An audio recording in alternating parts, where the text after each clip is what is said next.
Welcome back to the Radio Horror YouTube channel. Tonight we are talking about the brand new Jordan Peele sci-fi thriller Nope. And nope, we're not going to spoil it either, because there's some interesting spoilers to unpack when you do watch it. But we decided not to divulge the whole story. It's kind of on the internet already, but we're not going to do it here if you've decided to avoid spoilers. And Cati the Blonde, in front of science fiction and horror, is here to talk about Nope. Nope. Nope. Yeah. Will we spoil this film? Nope. Nope. Directed, written, and produced by Jordan Peele, starring one of his actors that was nominated for Best Actor for Get Out, Daniel, and I'm still gonna butcher his name, Kaluuya, Kiki Palmer, Angel, Brandon Perea, and Michael Wincott. This film is set in California. It has different variants where it goes from the present to the past to the decades past back to the present. To talk about it without spoilers is somewhat difficult, but it's not too much.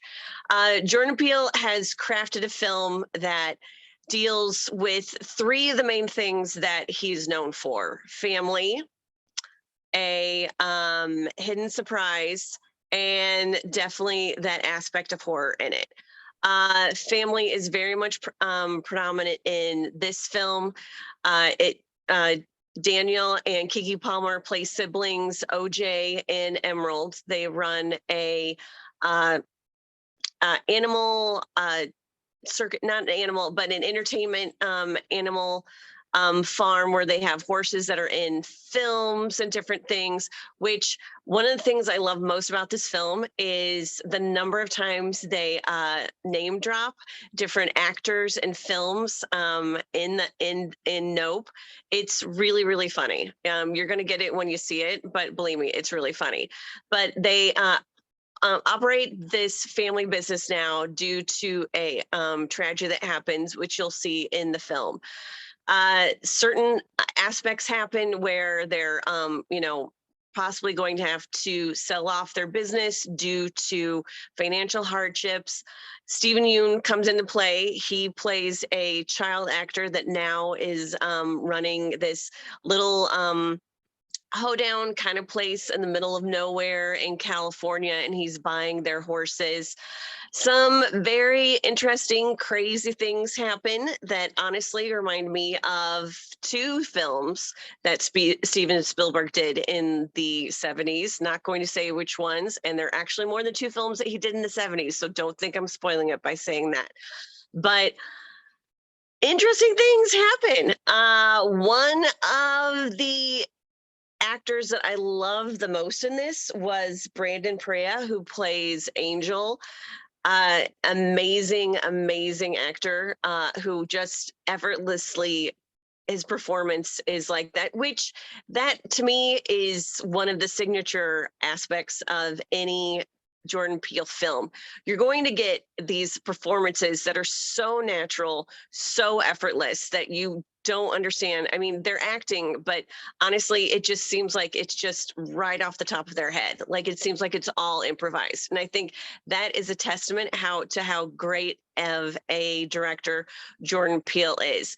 This is not, despite the trailers, this is not exactly what you're going to think when you walk into this film. Again, are we spoiling this? Nope. But there are some aspects that if you watch the trailers that are in there. I'm going to say that this is, despite how much blood and gore there was in Us, I'm going to say this is Jordan Peele's most brutal film. One of the causes of that, even though you may not see what's going on, kudos to the sound design, which I think deserves an Oscar for what they have done. I recommend seeing this in IMAX because the sound design really comes out. You need to hear that sound because while you may not be seeing many things, it's the pounding of hearing bones crack and sinew and flesh tear that just gets into your head. So that, I mean, which is, you know, I think genius, because it's better to have that in your head, to imagine what it is, to actually see it on screen.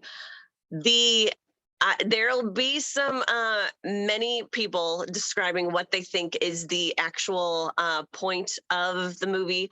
For me, I think it's that there are, when you're dealing with any sort of creatures and whatnot, you need to respect them and realize that at any point in time, they're going to be out of your control. Like, you can't control humans, you can't control animals, and you need to respect that. And I think there's a lot of different aspects in the film that go into that. I loved it. I thought it was fantastic. I thought everything about it was amazing. Michael Wincott, I have not seen you in forever. I'm so glad you're in this. Horror icon who's been in so many different films that if you don't know his name, you'll know his face, and you will definitely know his gravelly voice. There's another legend in here. I don't want to say who it is because I never saw it in the trailer. I never saw it. It was a beautiful surprise when I got to see this person in the film. And that is something that I think there's a number of horror people in this film that I think Jordan Peele really wanted to sprinkle in, small parts, big parts. I think he wanted to, you know, make that.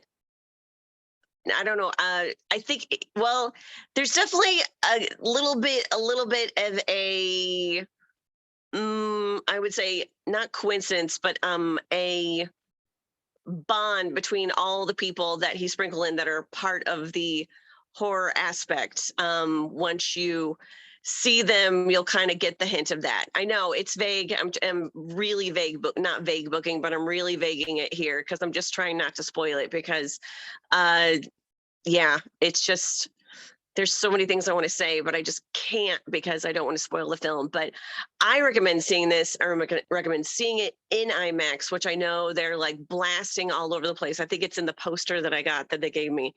And yeah, I think this is Peele's 3 for 3. I think he's fantastic. Do I think he's the best horror director? I mean, he's making his way up there, but as far as the best, like, come on. No, He's had 3. He even said that himself. Yeah, I know. That's the thing. He said it himself. And it's like, believe me, I agree. Don't knock John Carpenter. But yeah, go see this film. Keke Palmer's fantastic. Everyone in the cast, you know, beautifully casted. Stephen Yeun, chef's kiss, has one of my favorite monologues when he's discussing something regarding SNL. Freaking hilarious. And that also is one of the things about Jordan Peele, that despite the high level of tension in this film, he can sprinkle in moments of comedy that relieve that, to let you breathe, that also don't take away from the horror and tension going on. That is a true skill and a gift. And I always, and I will always look forward to any film that he has next coming out. I definitely recommend seeing Nope, and that's what I gotta say. Cheers for fear. See it in theaters. Don't just wait for the disc or the streaming. I mean, it's going to be on streaming within probably a month. Seems to be the quick turnaround lately, which is totally fine. I understand why. If you can't go see it in theaters, it's completely understandable. But hey, $100 will rent you an entire theater for you and your friends that you feel can be safe. So trust me, that's also a good deal. And this has the wide shots, like the poster behind me. You need to see this in theaters. This is kind of like one of those movies I felt like had to be seen in theaters. Yes, the cloud has been in every one of the marketing campaigns. They don't show the UFO, let's just say, or I do love the fact that there's jokes about like the oh, we don't call it a UFO anymore, it's this new thing. And they're like, I think that's a Jordan Peele commentary on how, like, oh, certain words aren't okay to be said, and we're going to create new ones, even though nobody actually came out and said those words are not okay to be said anymore, and people are just making stuff up. There's a little back and forth about that, and I thought that was a very cute, like, commentary on things that some people are getting uptight about being said and some people aren't, or whatever. But that's the way Jordan Peele has been doing it, which is fantastic. Michael Wincott is probably one of my favorite that guy actors. going back to The Crow. So it was really great to see him in there or whatever. I thought I heard his voice at one point in the movie, and I was just like, maybe. And then later on, I was like, yay, it's my favorite bad guy. And he's still a curmudgeon son of a bitch in this movie, but not quite the bad guy. So there's no real bad guy in this film either, which is kind of interesting. You know, unlike the last two movies, there were clearly bad guys, you know, white people and crazy clones. But this film overall, I think, is a decent homage to everything that Katie mentioned that we didn't quite mention. And hey, I didn't know about the whole, it's the first thing in the trailer they say about like the first 2-second motion picture image is a black man on a horse. I didn't know that. I've seen that image 1,001 times. I just thought it was a black and white image. I did not ever look deeply into that. I'm a terrible film historian, and yes, I claim myself to be, because I watch so many documentaries about films. Am I an expert? No. Am I a professor? No. I just play one on the radio on this podcast. But I just didn't even realize. I never looked into that 2-second clip. The famous train, sequence, and the jazz musician from the first Talkie and Dracula, sure. But yeah, that made me research that a little bit more, and I was just like, all right, that's pretty cool. I would love to see. I'm sure there's probably like a whole documentary coming out at some point about Black people in cinema that are not horror movies, because we've already had that one. But that would be interesting to see, going all the way back to the even golden age of cinema, because that goes back to like 1800s, right? Mm-hmm. Yeah. So go see Nope. It's a lot of fun. I had more fun watching it than I was like, oh my god, what's gonna happen? Whereas Us and Get Out, I was like, oh. Is this rated R? I think so, yes. Yeah, for that one scene, probably, right? Well, I think there's two reasons why it's rated R. Right. There's no nudity and no sex in this, so that's no sex or nudity. Not really a lot of language other than WTF said a lot, which, believe me, it's needed to be said a lot. But there is the section regarding the house and stuff that happens with the house. So yeah, I think that's why it's rated R, because of that. But I would say definitely because of the sound, those parts with the sound that I was talking about. I yelled out in the theater, hey, it's the house that dripped blood, and the whole theater erupted laughter. When you go see it, you kind of understand what I'm talking about. But yeah, go see Nope. I liked it. Check out the rest of the videos and reviews here on the Radio Horror YouTube channel, and like, subscribe, and comment. Also check out Katie on her channel as well as Facebook page. We'll be back later on in August. There's some stuff coming out. I know Smile is coming up, but off the top of my head, I'm not 100% certain what's coming out in the bodies. What is?